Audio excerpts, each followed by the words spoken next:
करीब 20 साल पहले मेरा ये पुस्तक प्रकाशित हुआ था और उस समय में मैंने जो ये पुस्तक लिखा था तब तक मैंने 25 लड़कियों का काउंसलिंग किया था सक्सेसफुली।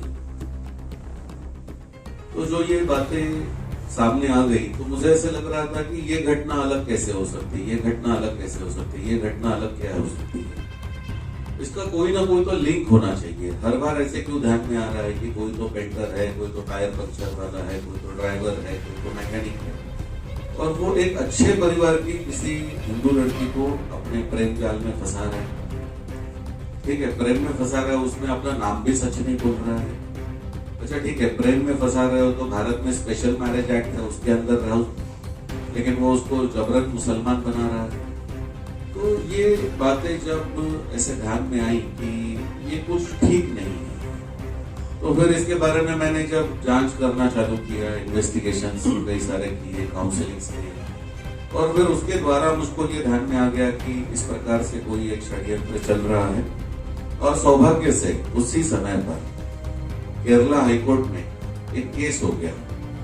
इस केस का टाइटल था शहंशाह वर्सेस स्टेट ऑफ केरला।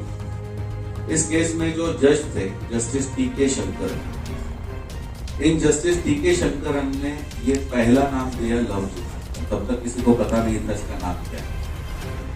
मैंने जो पढ़ा था, मेरे जो मित्र उस समय पे इंग्लैंड में, यूके में रहते थे, वो मुझे जो डाटा भेजते थे, मेरे पास कई सारे वीडियोस थे। तो यूके में इसका नाम था रोमियो जिहाद। आज भी आप इंटरनेट पे सर्च करेंगे तो यूके की कई सारे स्टोरीज रोमियो जिहाद में आ जाएगी। दूसरा नाम था ग्रूमिंग गैंग्स। ये एक सिस्टमैटिक एक 16-17 साल की लड़की को, वो ईसाई परिवार से है या हिंदू परिवार से है या सिख परिवार से है, तो उसको सिस्टमैटिकली टारगेट करना कॉलेज के दरमियान या +2 के दरमियान और फिर उसका शोषण करते रहे।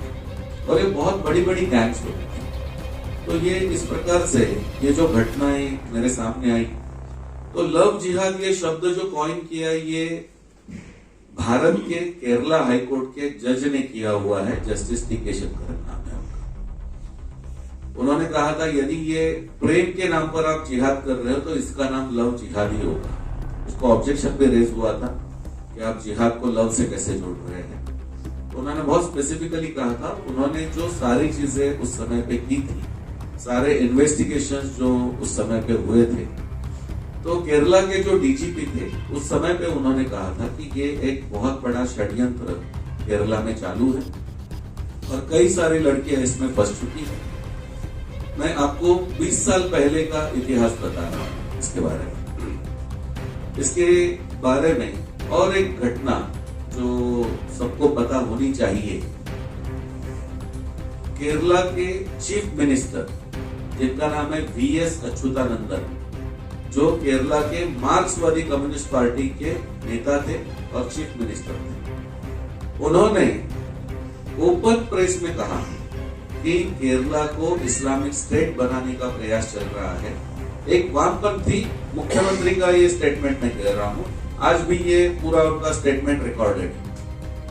उन्होंने कहा केरला को मुस्लिम स्टेट बनाने का प्रयास चल रहा है और केरला में पॉपुलर फ्रंट ऑफ इंडिया जैसे संगठन हिंदू लड़कियों को, ईसाई लड़कियों को मुसलमान बना करके वो अपनी जनसंख्या बढ़ाना चाहते हैं और केरला को मुस्लिम स्टेट बनाना चाहते हैं, यहाँ पर इस्लामिक शासन बनाना चाहते हैं। अब ये वामपंथी चीफ मिनिस्टर कह रही है।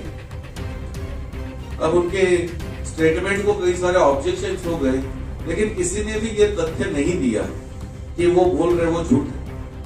तो बात तो सच्ची थी। इसके बाद में केरला में जब ये सारी घटनाएं हुई, तो इन सब घटनाओं के बाद में और एक बात केरला की मैं आपको बताना चाहूंगा। केरला में कांग्रेस के चीफ मिनिस्टर हुए, जिनका नाम है ओमेन चांडी।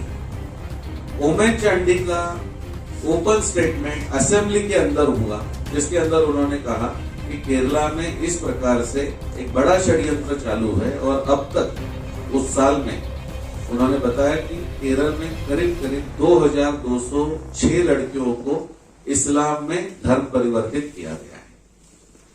ये तो असेंबली में दिया गया आंसर था उनका।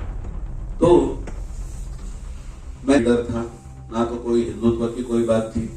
पहले जो स्टेटमेंट दिया वो केरला हाईकोर्ट के जज थे, उसके बाद में जिन्होंने बात की वो केरला के डीजीपी थे, तीसरी जिन्होंने बात की वो केरला के चीफ मिनिस्टर थे जो वामपंथी दल से थे, और चौथी जो बात की वो केरला के और एक चीफ मिनिस्टर थे जो कांग्रेस पार्टी के थे। तो इतना बड़ा जब ये षड्यंत्र चल रहा है तो हमारे देश में इसको रिकॉग्नाइज क्यों नहीं किया गया? यदि केरल में चल रहा है और उसी मॉडल पर सब जगह पर चल रहा है तो फिर इसको रजिस्टर क्यों नहीं किया गया? क्योंकि इसको हर जगह पर फिर बाकी जगह पर केरला के वामपंथी कह रहे लव जिहाद है और यहाँ के वामपंथी कह रहे है नहीं। तो ये कैसे एक षड्यंत्र के रूप में हो सकता है, इसको हम इसके द्वारा समझते हैं। अब इसमें हमारे देश में इतने लोगों ने कहा, लेकिन मैं बड़े आश्चर्य की बात कहना चाहूंगा कि इसके बारे में यदि पहला किसी ने ओपन स्टेटमेंट दिया तो वो लंदन के पुलिस कमिश्नर ने दिया। उनका नाम है सर इयान ब्लेयर। आज भी आप उनका स्टेटमेंट नेट पर प्राप्त कर सकते हैं। सर इयान ब्लेयर ने लंदन में ओपन स्टेटमेंट दिया कि यहाँ पर रोमियो, क्योंकि वहां पर रोमियो जिहाद चालू, उन्होंने कहा रोमियो जिहाद के द्वारा यहाँ पर ईसाई, हिंदू और सिख लड़कियों को मुसलमान बनाने का पूरा प्लानिंग चल रहा है और जिसमें हम लोग पूरे आपके साथ में हैं। यदि किसी भी हिंदू, ईसाई, सिख परिवार को इस प्रकार से ध्यान में आता है कि ऐसे कोई षड्यंत्र है तो आप हमें अप्रोच कर सकते हैं, हमारी पुलिस पूरी आपके साथ। अब ये चौथा जो स्टेटमेंट था वो तो लंदन के पुलिस कमिश्नर का था। तो जब इन चीजों को हमने देखा, इन बातों को जब हमने वहां पर देखा तो मुझे लगा कि इन बातों को तो लोगों के सामने लाना ही चाहिए। जब इतने सारे लोग कह रहे हैं तो फिर क्यों ना ये लोगों के सामने लेकर के आए।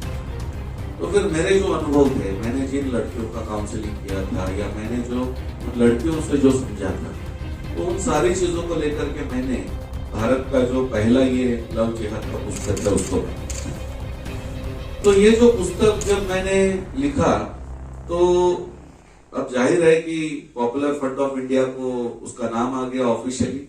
तो उस समय पे तो उनकी दादागिरी चलती थी, तो उन्होंने कर्नाटक और केरला में अलग अलग जगह पर मेरे अगेंस्ट पुलिस कंप्लेंट दायर करना चालू कर दिया। लेकिन मैंने जो भी लिखा है वो पूरा एविडेंस बेस्ड है और सारे के सारे केसेस जो है वो कोर्ट में वो हार गए।